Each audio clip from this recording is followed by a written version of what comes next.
Today we have the latest device from Realme, the 7 5G, which is a budget play as you would probably expect knowing the brand. This one here is expected to come in below $300 USD. Now the event hasn't taken place at the time that I'm filming this, the announcement for this device, so it could change a little bit, but I've been told it's gonna drop for somewhere under 300 bucks. And as usual, you're going to be examining this spec sheet and you might be surprised at what you can end up with for that particular price point. So I have two colors in front of me here, Mist Blue and Silver.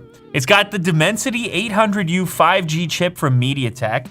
It's also got some fast charging in there, 30-watt dart charge and a 5,000 milliamp hour battery. That's kind of a bonus, a plus. It has a 120 hertz ultra smooth display, 120 hertz display, under 300 bucks. I believe this is the first time I've ever seen that. And then it's also got a 48 megapixel AI quad camera. So let's crack into both of these and catch a glimpse at the two different color options. So fast charge, big battery, 120 hertz display. I have to think this would be a popular choice for media consumption because you got the battery life, and then to go with it, you got the displays, maybe even a little gaming. I don't know. We might have to boot up a game. We'll see how that goes.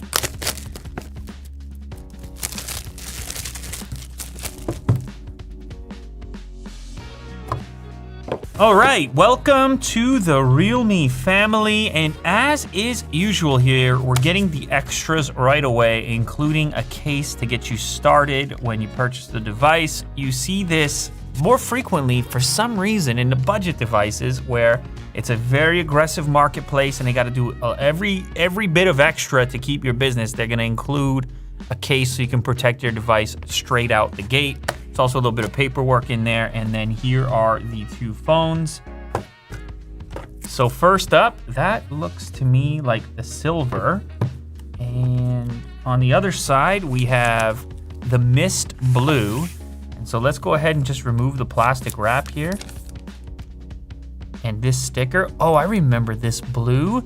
This is a nice sort of gradient. It's one of the things they do well. They give you these unique colors and they tend to shift depending on the reflection of the light. Well, this one starts out with a kind of light blue up along the top and then fades into an almost black down at the bottom.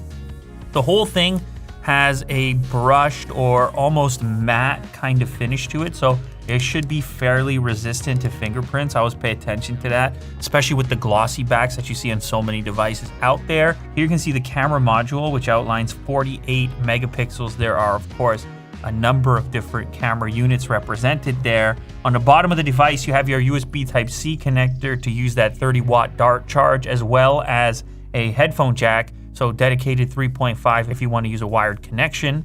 We have our fingerprint scanner inside the power switch, so you have this little recess. And I gotta be honest with you guys, I've been, recently using a phone that only has Face Unlock, and with the current state of the globe and wearing the mask, it's a bit annoying, especially for mobile payments, since you have, you're wearing the mask.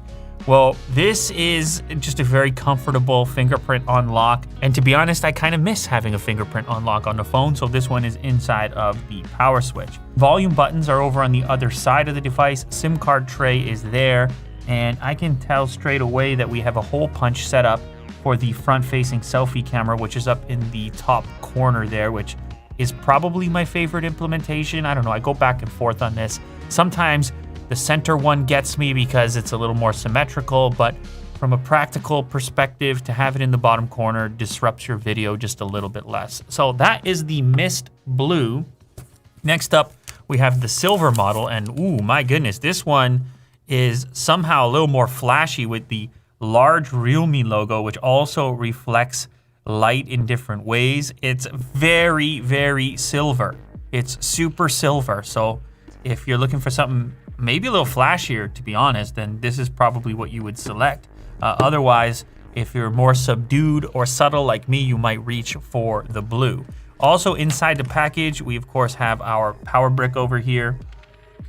And as mentioned, that's a 30-watt power brick, plus there's also your USB Type-C to A cable that you'll use to charge this up. That's the biggest logo I've ever seen on a smartphone. This time around, I'm gonna set up the silver one. I think I did the blue last time around, so let me go ahead and boot this up. So the most exciting one for me is the 120 hertz display. I like a fast refresh rate. I've told you about that in the past. Getting up to at least 90 makes a difference for my eyes and the general feeling of snappiness on the device. But 120 is obviously a step better.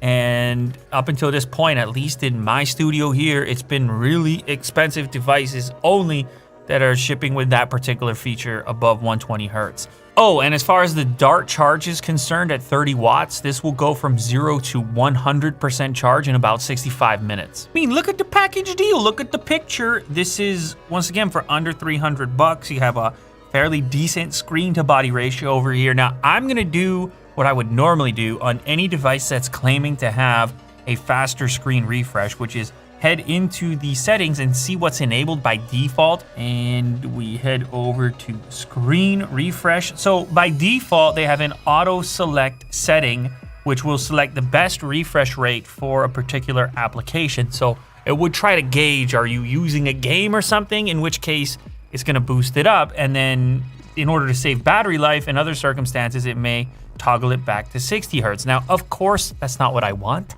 I want the 120 hertz all the time. In fact, probably the most rewarding part for me of having a fast refresh is just simply sitting there addictively scrolling through my applications, watching them without any type of blur.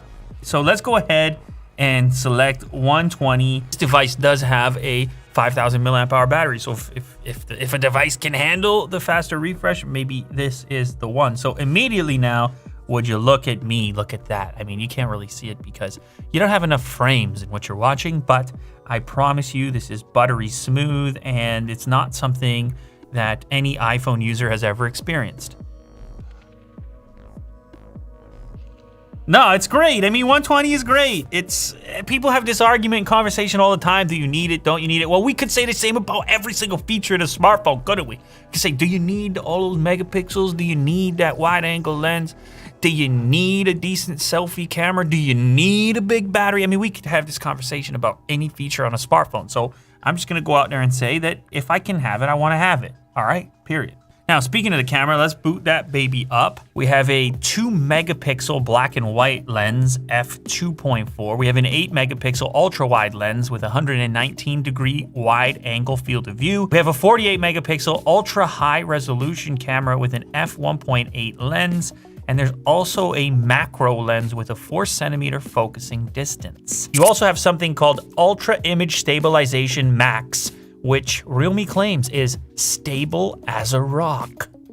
Oh, and by the way, actually, before I boot up that camera, I just want to show you real quick this fingerprint scanner. It's surprisingly snappy, and I'm telling you, I've been saying it, the fingerprint is still the way. It's crazy. 2020, the fingerprint is still the way, and it became even more the way considering what I told you earlier about the fact that we're covering our faces in 2020, and the capacitive, as opposed to the in-screen, actually in many cases wins for speed. So I kind of miss it a little bit, the dedicated button, whether it's on the back or right inside the power button. They have a nice implementation right here. But let's bring out the trusty plant and the $1 bill here real quick for our photo sample. All right, so I snapped a couple of photos, and dare I say, I'm catching some detail. Look at the fibers. I mean, we have fibers. And look, we're picking up the fonts over here. Legal tender. Look at the fibers in the print. Paper fibers, pulp. Once again, I'll just say it. Sub $300. Look what's happening. We just had this conversation off camera.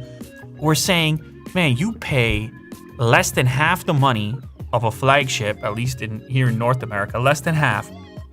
What percentage of the way towards the flagship are you in terms of performance? It's definitely, you're more than halfway. Let's put it that way, at least in most smartphone circumstances. So here's what we have for versatility. We have the main cam, we have the ultra wide, we have the first set of zoom, and then we have the secondary zoom. So we have, some pretty decent reach on that thing, and some surprising results. We'll do the selfie as well, okay. Oh my goodness gracious, I'm in beauty mode right now. Like, what has happened to me? Who is this person? I am peachy, I am smooth. If you need to use the beauty mode, no problemo, do what you gotta do. I'll take I'll take the pain of reality here. All right, so that's better. I like that. Beard hair count, everything is realistic. Okay, next up, let's try to boot up a little bit of video and see how the audio sounds, and also when we maximize a video, see how the screen deals with it. I have so many people asking me about the PlayStation 5 in real life, in regular life. Yeah. Not just online, not just messages, things like this, as frequently. You know what? It sounds pretty good. It sounds fairly full. We are. It's been a while. Holy moly.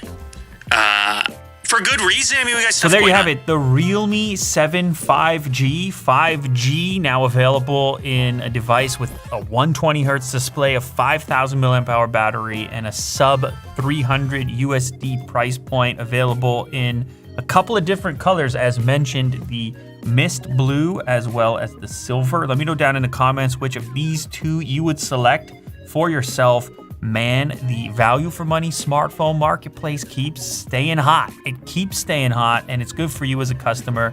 You have more options, a greater selection, and you end up with better phones for less money.